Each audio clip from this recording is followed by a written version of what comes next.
सभापती महोदय, पूर्वी अॅट्रॉसिटीचे गुन्हे हे सर्रासपणे दाखल केले जायचे हे काही अंशी खरं आहे। एखाद्याने शिवी दिली असं म्हणून जरी आपण पोलीस स्टेशनला गेलो तर आपल्यावर अॅट्रॉसिटीचा गुन्हा दाखल व्हायचा।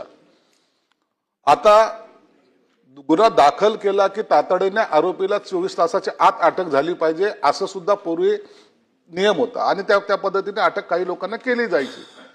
परंतु याचा काही ठिकाणी गैरवापर निश्चित झालेला आहे, हे नाकारता येत नाही। म्हणून आता शासनाने त्या कायद्यामध्ये जो काही बदल केलेला आहे त्या बदलामध्ये काय सांगितलंय की तुम्हाला तुमचा एफआयआर नोंदवता येईल, परंतु अटक करण्यापूर्वी जो आयओ असेल तो आयओ त्याची खात्री करेल।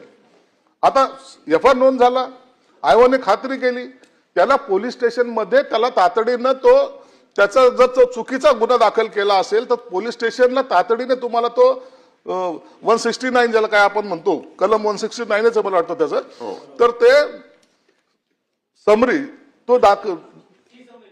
ती समरी तो पोलीस स्टेशन मध्ये सुद्धा देतो आणि त्याच्यानंतर पहिली जी काही कोर्टामध्ये जेव्हा प्रकरण येतं त्या टायमाला ती समरी त्याला जावल्या जाते आणि ती केस विड्रॉ होते।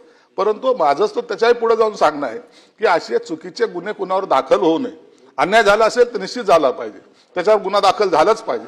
परंतु जर कोणी असं करत असेल तर त्याला सुद्धा काय कायद्यामध्ये काय करता येईल का यावर शासन सुद्धा निर्णय घेईल।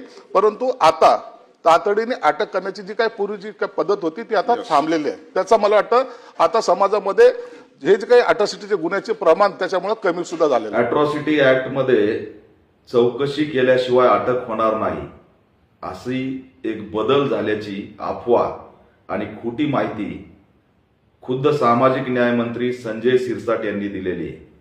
मुळात 2025-26 ला कोणताही अॅट्रॉसिटी ऍक्ट मध्ये बदल झालेला नाही। संजय शिरसाट यांनी अज्ञानातून केलेलं हे स्टेटमेंट आहे, याचा ऑल इंडिया पॅंथर सेना निषेध करत आहे।